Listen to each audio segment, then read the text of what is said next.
and welcome to another Fiddle Me This. So, yeah, it's been a while since I've done a Fiddle Me This. Last one, well, the last and first one was the Mechanical Fingers one. I have not touched that in a while, so yeah. Instead, I've been working on other bits of guff. So, this stems from a little bit of an irritation.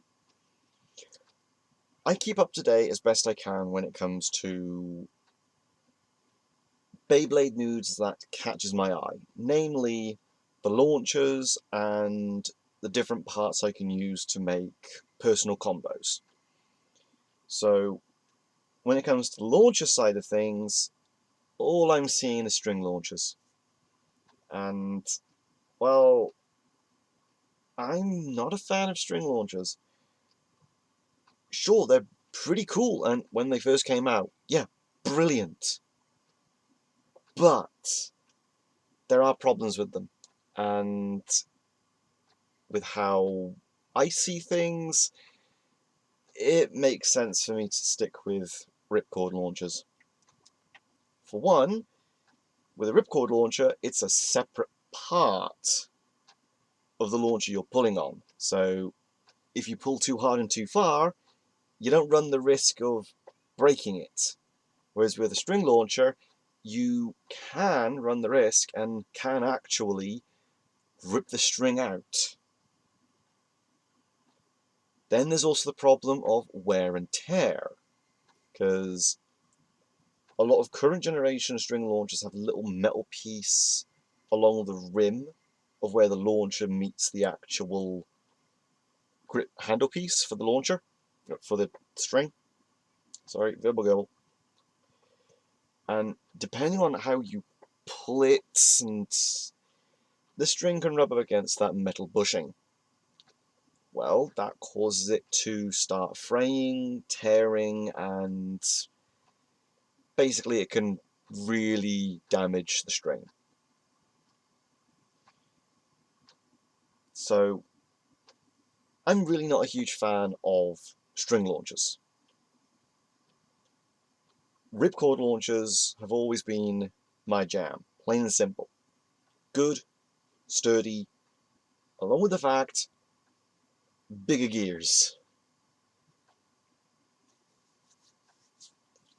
Now, what I would much rather be able to use is something like this. The old electronic Bit Beast launcher. Now, the reason why I would love to use one of these is because, well, one, it's quite comfortable, even though that it really should come out about here, but it is meant for kiddie hands. But even as a kid, I had big hands, so it was kind of uncomfortable. It's marginal, but gripping onto it, it's not the nicest. But this has an inbuilt counter. Now, I'm not sure if it's a rotary counter or if it's a force counter. So the prongs are connected to a flywheel, which is connected to some kind of mechanism. I don't know. I don't want to try and take this apart. But essentially, as this is spun, the flywheel spins, and then it gives you a digital readout of either how fast it's spinning or how much force you're putting into it. Now, unfortunately, I know that that's not an accurate number. I don't know is what number you have to divide by or round to get the actual readout. So, yeah. Same goes for the Metal Gen digital launchers, which have the same function. They have to be divided by something. And I don't know about the digital sword launcher, but I know that is definitely not accurate to rotation count. The Baylogger, on the other hand, I have absolutely no idea, mainly because people don't talk about the Baylogger, and it's kind of irritating. I liked the idea of the little peripheral you could just attach onto the top of the launcher, and it would then give you a readout of how fast the Beyblade is going, your win-loss ratio, stuff like that. I liked that. Unfortunately, we over here never got it. It was never imported outside of Japan, even though it was in the show. Just like the Bay Pointer. Yeah, the whole point of the first arc of Metal Fusion was the Bay Pointer, and never got it. Yeah, they had the entire tournament arc, and they never released the Bay Pointer over here, so what was the point? They were a right pain to get a hold of back then, literally £60. The thing was only worth about a tenner, and yet it cost you 60 quid to get it over here. So, yeah. But, back to what I was saying. I don't know what I need to get a hold of to get an accurate speed readout. The closest thing I have is, fun enough, this little doodad, the Lego Speed Computer. This thing is wonderful. The only problem is, Lego have not done one of these since. Basically, everything is NXT, Powered Up, Control Plus. And I am not shelling out the hundreds of pounds needed for any form of setup for that. Whereas this is literally just a simple little calculator with a node that you plug onto an axle and then spin the axle. And it gives you a readout of how fast that axle is spinning. That is wonderful. And I got this specifically so I could use it with this. The only thing is, I did not build this shell in particular to be compatible with this at this present time. This is only a proof of concept. So at some point, again, I will have to add on to this or make a brand new frame that is compatible with the speed computer. But that is neither here nor there. So let's address something first. Lego parts have been used on this, though they are counterfeit. I don't know the particular brand, but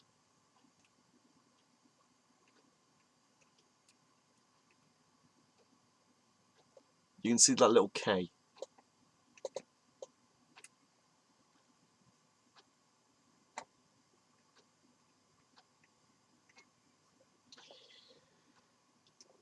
All of the pieces of Lego that I have used to glue onto these frames are all counterfeit.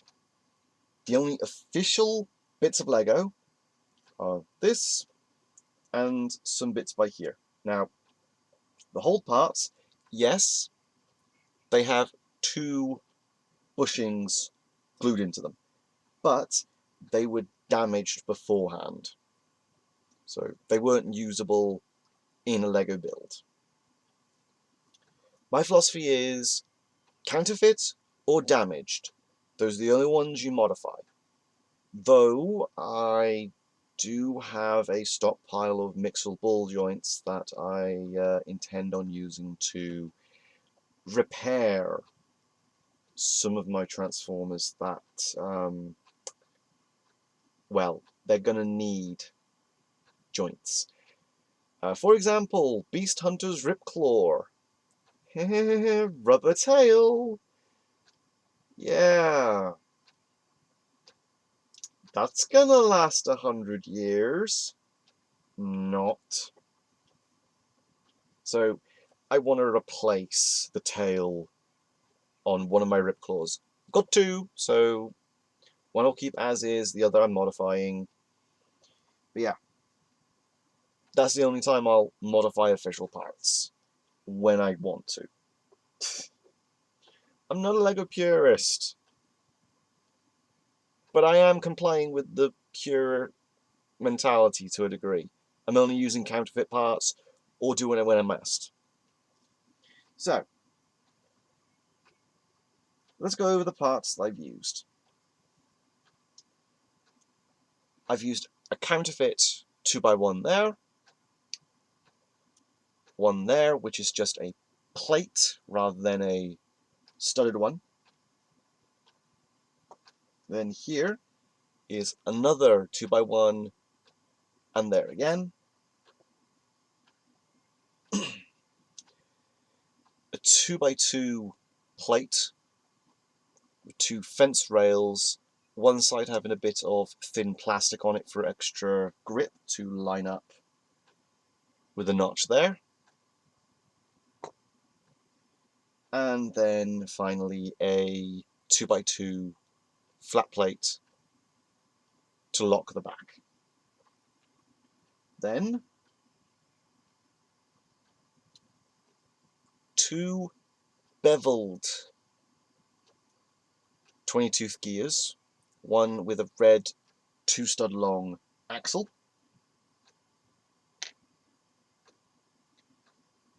and two 12-tooth beveled gears, one with a 3-stud wide axle and the other with a Toa Metru torso axle, along with an additional bushing. So these have been made from layered sheets of plastic and leftover scrappy bits. So it is layered with tracks on either side for the ripcord. There is a reason for it being both sides. So allow me to just assemble it.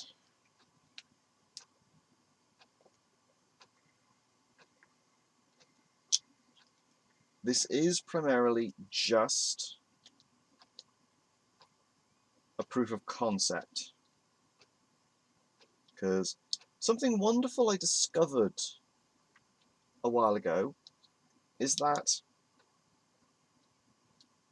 Lego gears have the same teeth ratio as a Beyblade ripcord. That was just wonderful. I was not aware of that prior to fiddling. It's just, gears are always something that I need. And when I was in college the one year, I was just fiddling and we disassembled a printer. And I grabbed the gearbox because I thought this might be useful. The gears were compatible with a ripcord, so I thought I could build a custom Beyblade launcher with this. So I started tinkering and fiddling. I never actually managed to build a functional Beyblade launcher with it. Still got the gearbox. I should be able to build something from it. But finding out that Lego gears were compatible with ripcords, now that gave me some ideas.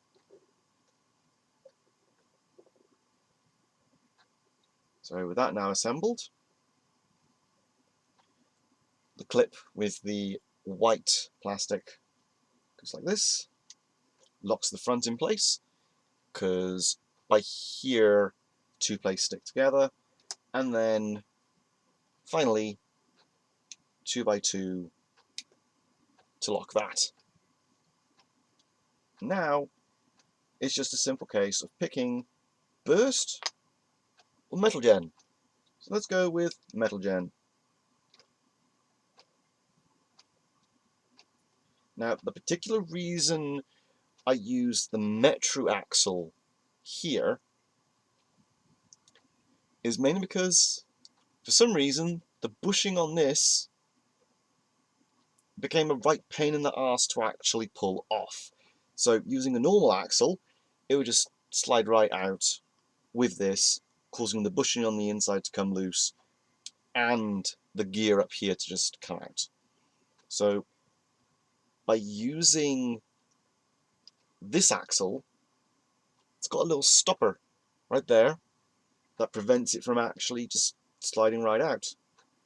So I can just yank that off.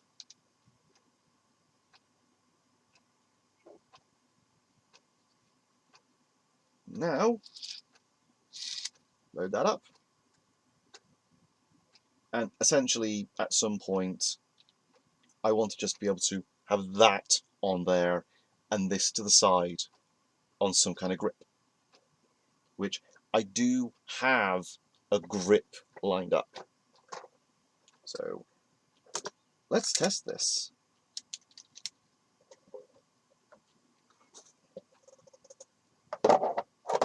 Here is my trusty Battle Strikers Stadium.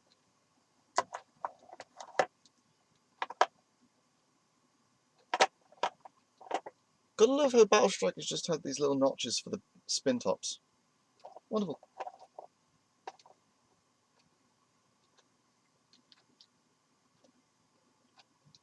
Hold on to the two clips. In 3, 2, 1, let it rip.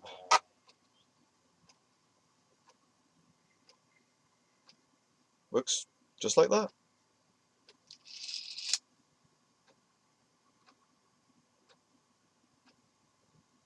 Just like that.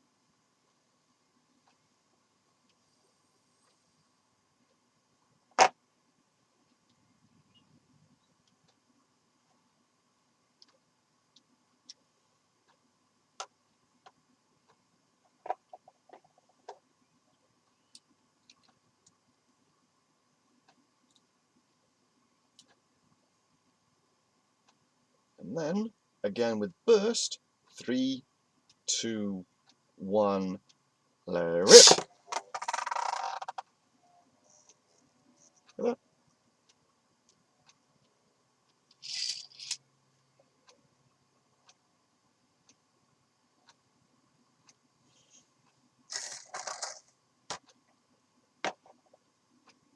Looks just like that. Now, you've probably noticed there's a gap there. That is because it's left and right compatible. All I have to do is flip the ripcord over. Now, this ripcord is actually from a flywheels launcher. Okay, if you can explain what the heck just happened there. What the heck just happened? My hand just... spazzled. So yeah, it's a flywheels launcher. Now, originally, that would mean it wasn't really compatible with just a straight up Beyblade launcher. Mainly because it had a little track along the ridge. So I made the launcher so it was mirrored and flipped. So that is right rotation and left rotation. Now, the only problem is I don't have a left rotation burst hold part, and I don't have a spare left rotation metals hold part. Mainly because the only left rotation hold part I've got is on a left rotation launcher. And I don't particularly feel like dismantling my only left launcher just for the hold parts. So I'm going to hunt down a left launcher at some point and just take its hold parts. And I might just hunt down one of the weird evolutions dual holder. Well, a lot of people complain that they're some of the worst launchers Burst have given us, because Hasbro don't want to give us the peripherals anymore. So I'd rather just use up the ones I've got. So I've got a bunch of the old Hasbro Burst launchers that are really crud, and I mean they are crud. But I want to get some of the later ones. I just like having at least one of every launcher, just for archival's sake. So getting a hold of, say, 2 or 3 of the Evolutions launchers, or even Switch Strike, Quad Drive, it'll give me the 2-pronged hold part I'll need. And then I can just swap this out for that and just have dual rotation intrinsically with that hold part. But yeah, as a proof of concept Beyblade launcher, it works. Now, the fun part. As I mentioned, I had a launcher grip already lined up. This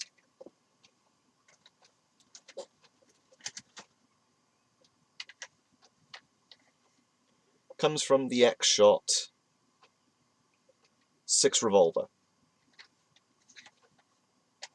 So it would have originally been like that, but it had a buggered plunger rod. It still works, quite literally.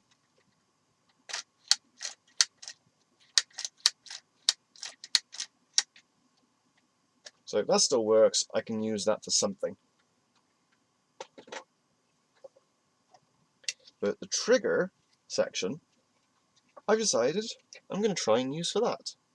So at some point, I'm going to work out a way of lining this up so it can use both the left and the right ports, but also so that by here is held and by here is held.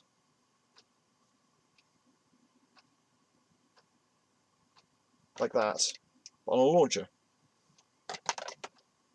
And hopefully it's done right. You can also have the speed computer just there on hand.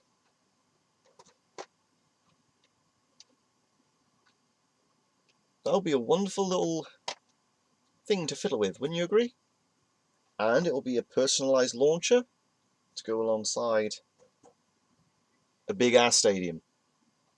So, yeah. Wish me luck on that endeavour, and this has been the second Fiddle Me This. Catch you in the next vid. Will Kaiser Drake signing off.